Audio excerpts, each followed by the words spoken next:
What's up everybody, welcome back. Today I'm going to share my first impressions of Clair Obscur Expedition 33. Trust me, I'm not one of those people who rates a 10 every single game that comes out. I try to be as simple and fair as possible. I kept my hype meter in check after seeing the trailers to avoid being disappointed of course, but man, this time I can already confidently say this game is already something special. The atmosphere remembers me of legendary games like Final Fantasy 7 and 16 with turn-based combat that was original of Final Fantasy. From the perspective of a Final Fantasy veteran, right from the first minute, the atmosphere just hit me. It reminded me of legendary games like Final Fantasy 7 and 16. That same heavy, dark, emotional world design paired with turn-based combat, which honestly felt like a direct homage to the original Final Fantasy roots. It's dark, it's grand, and somehow still feels fresh. Now the world design itself, what can I say, it's amazing. When you combine the art direction with the graphics, the results are insane. Some of the most breathtaking landscapes I've ever seen in gaming. The developers made something truly incredible to look at. I've rarely seen a game with such a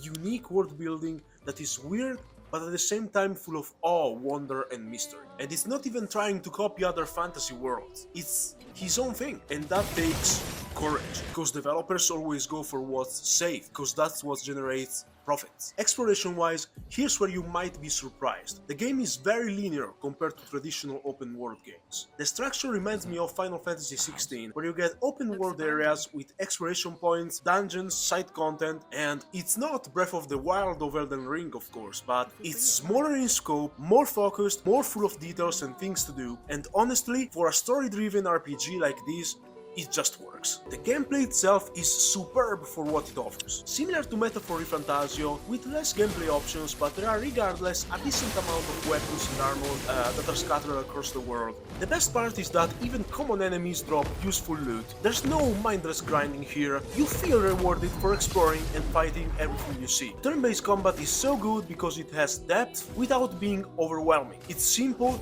yet feels very good to use the skills of your companions, and you feel your characters getting stronger and getting better loot. It's unique because there's a parry and dodge system kinda like in Souls games, and it's very rare to see something like this in turn-based games, because it requires you to pay attention and play in a specific way.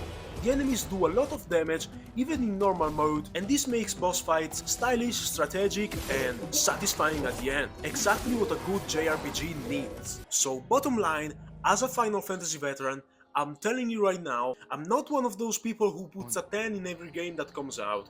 Clair Obscur Expedition 33 is something special. The vibe is real. The world is fascinating. I've only played 8 hours, I'm very far from the end game, but if they keep this level of quality throughout the whole game, this could easily be Game of the Year. Let me know what you think if you've tried it or if you are still on the fence. Drop a comment below, I always answer, and don't forget to subscribe if you want to see more no bullshit reviews of video games. Peace out gamers!